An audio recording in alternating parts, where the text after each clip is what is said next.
I was working at Geron Corporation. I led the research where we discovered telomerase and did these experiments. But I left to start my own company, and after I left, one of the people that worked with me, Walter Funk, did the following experiment. He took young cells and old cells and then telomerized the old cells and then grew all these cells into skin on the back of a mouse. And he found when he looked at the young cells, the young skin looked like young skin. When he took the old cells, he looked like old skin, but when he took the telomerized old cells, they looked like young skin, even though they were old cells. Okay, this is not new because I'm sure there's a lot of things that you prescribe that make skin look younger. But Walter Funk took this one step further, and he did DNA array analysis on the cells, and he found that young cells had a typical young expression pattern.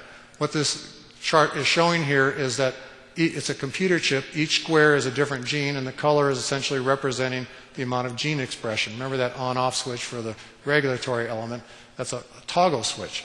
You can turn genes on and off to different levels. So this is showing what a young expression pattern looks like. When you look at old skin, it has an entirely different expression pattern. But when he looked at the telomerized cells, he found that they had almost an identical pattern to the young cells. So not only did Walter Funk make the cell's skin look younger, but by every method of measurement that we know of, he made these cells younger. It's the only time anything like this has ever been done. And I think this is very exciting. It's still, in this case, just a proof of principle because he inserted the telomerase gene into these cells. It wasn't by treatment. It wasn't by a method that we can use on ourselves. Inserting a gene into our cells would almost certainly kill us. So let me take this to the next step. This is now, so I talked about extending, delaying senescence in single cells grown in a petri dish. I've shown it on skin grown on the back of a mouse. Now let's talk about an adult organism. The 3 different studies have done it. If you look at the bottom, you'll see the references for these. These are where people have taken mice and engineered them so that one would have long telomeres and one would have short telomeres. And these mice are the same age. These mice actually came from the same litter, just a genetic cross that would make half the F1 be telomerase negative, the other half be telomerase positive. And so the telomerase negative ones would have short telomeres and the telomerase positive ones would have long telomeres. Now if you look closely, you'll see that this top mouse has gray hair.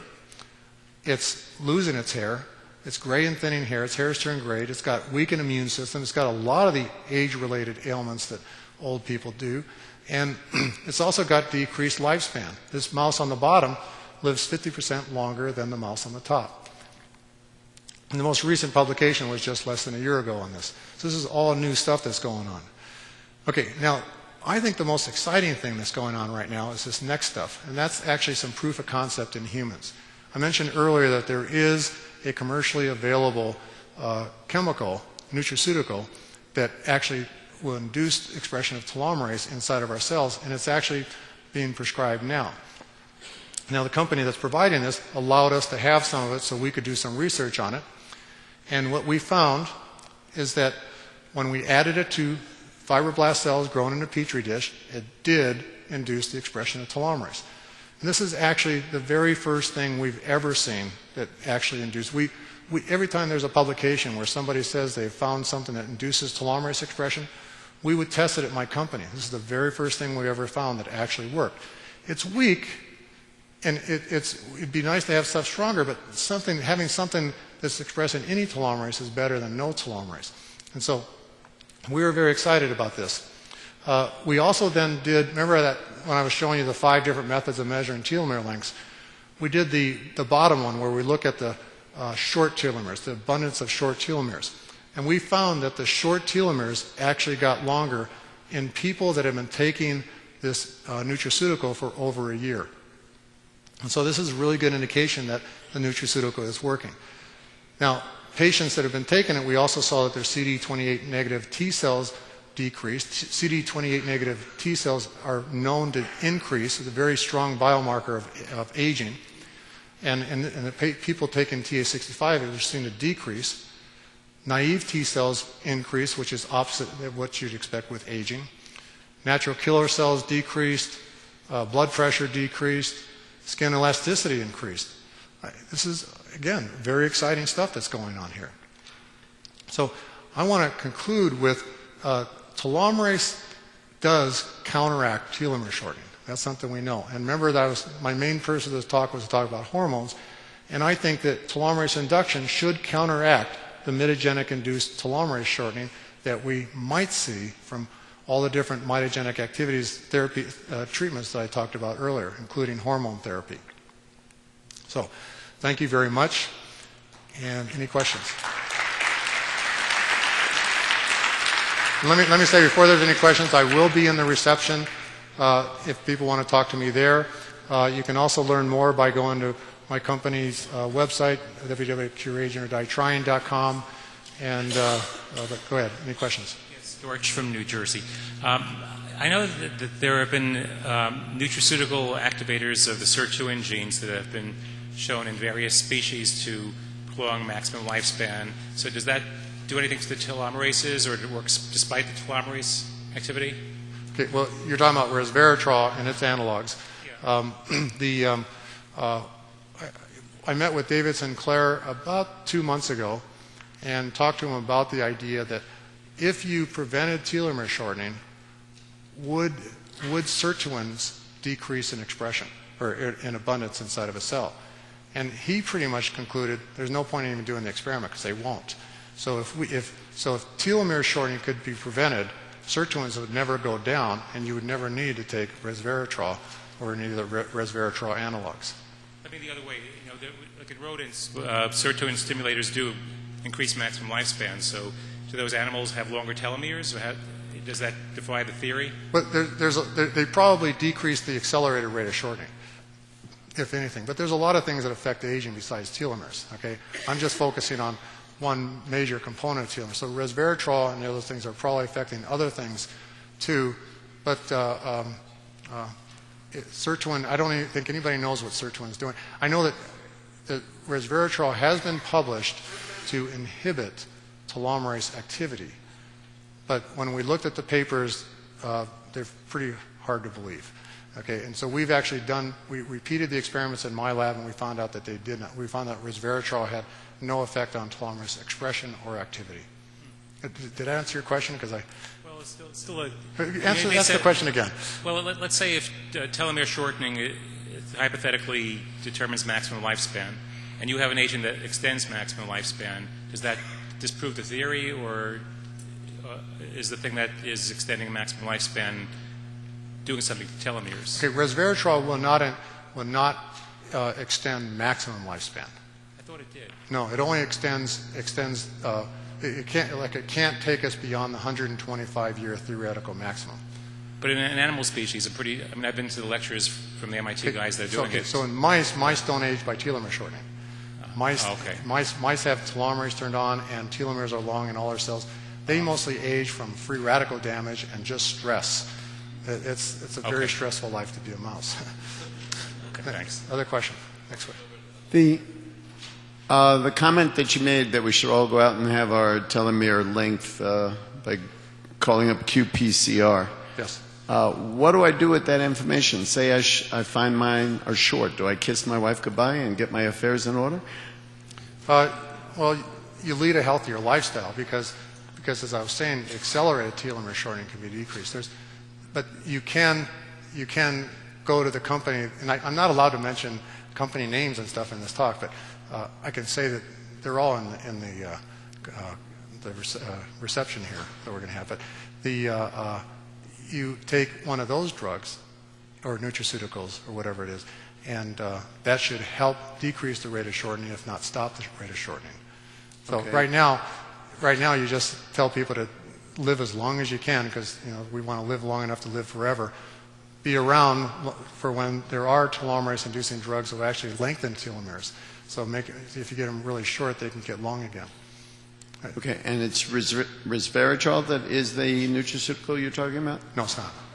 It's not. Okay. The question, You pointed out that it was going to be 6 to 15 years before you had a way to control the repressor, to find a chemical. But that's to get through FDA approval. We think we already have something. We just need to decrease the toxicity, get it through FDA approval, and then that's the 10 to 15 years. Okay, but then you also said that you found a second way, and that was to insert the telomerase gene into the process. Is that will that get you results quicker? Yes, that's by gene therapy, but gene therapy, it's a long ways, I think, before gene therapy is going to be perfected. I've done a lot of gene therapy in my background, especially in cells grown in petri dish, and even when you have a DNA that won't integrate into the cell, you still find that it integrates. And once you have integration at random sites, you always stand a chance of inducing a cancer, shutting off a tumor suppressor gene or inducing an oncogene. And once that happens, and remember there's 100 trillion cells in your body, it only takes one cell to get an integration of a DNA integration in the wrong place, and you're going to induce cancer. So ideally, gene therapy, if somebody comes along with a gene therapy approach to turn on telomerase, I wouldn't do it. I would wait until somebody came up with a drug or nutraceutical that that turned on telomerase without actually manipulating the DNA. Okay. Thank you. Sorry. Yeah. And I'll be available afterwards. Great talk. And you showed quite well that the basal level telomere shortening results from cell division. So that would suggest that with each successive generation of cells, you're moving towards cellular senescence. How does this, is this applicable to tumor cells? Yes. I mean, I would assume the proliferation of tumor cells would overtake the host before cellular senescence ever takes place, but has this been looked at malignant? Oh, yes, very much so. In fact, my background before doing this was cancer, and before I got into the aging, I was actually coming up with telomerase inhibitors to try to kill cancer. Now, not all cancers have telomerase. Only the successful ones do. So in order for a cancer to become successful, it has to overcome the aging process. It has to become immortal. And it does so by turning on telomerase. But telomerase doesn't cause cancer. It just makes it, extends the lifespan of the cancer. In fact, telomerase, if you keep the telomeres long, will actually decrease the risk of cancer. But once it's well published that, as I said earlier, a major cause of cancer is short telomeres. When the telomeres get really short, chromosome rearrangements and mutations start occurring. So we want to prevent telomeres from getting short. But once they get short, some of those chromosome rearrangements will actually turn on the telomerase gene by a rearrangement. Let's say it puts the telomerase gene under control of a strong promoter. And then that cell becomes immortal. And then the best hope you have is that you can now take a telomerase inducer to turn telomerase on in all your other cells and get your immune cells to fight that cancer. So. Thank you very much. Okay. All right. My question is about the mechanism of telomere shortening. You mentioned that there have been studies that show that meditation and other lifestyle modification can shorten telomere shorten the rate of telomere shortening. Yes. And that these unhealthy lifestyle factors such as smoking and stress accelerate it. Yes. So do we understand yet what the mechanism is? So just telling someone to meditate, do we know what it's turning on or turning off? Well, stress is going to cause the production of free radicals, and free radicals are known to clip DNA. So that's... Specifically at the telomere as opposed to other parts of the DNA molecule? It's been shown that if you mix hydrogen peroxide with iron, it very specifically cleaves the telomeres. So if there's any iron involved in the cells that these peroxides can attach to, it will become a site-specific cleavage of the TTA-GGG sequence that's found in telomeres.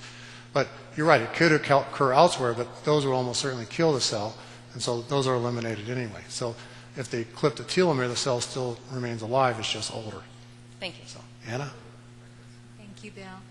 Can you just clarify, for reproductive cells, you're referring to oocyte and spermatocyte, or that have natural telomerase? I was actually referring to germline cells. Germline, so prior to any of that. So the cells that are passed from one generation to the next, they started 4.7 billion years ago, and been passing from one generation to the next.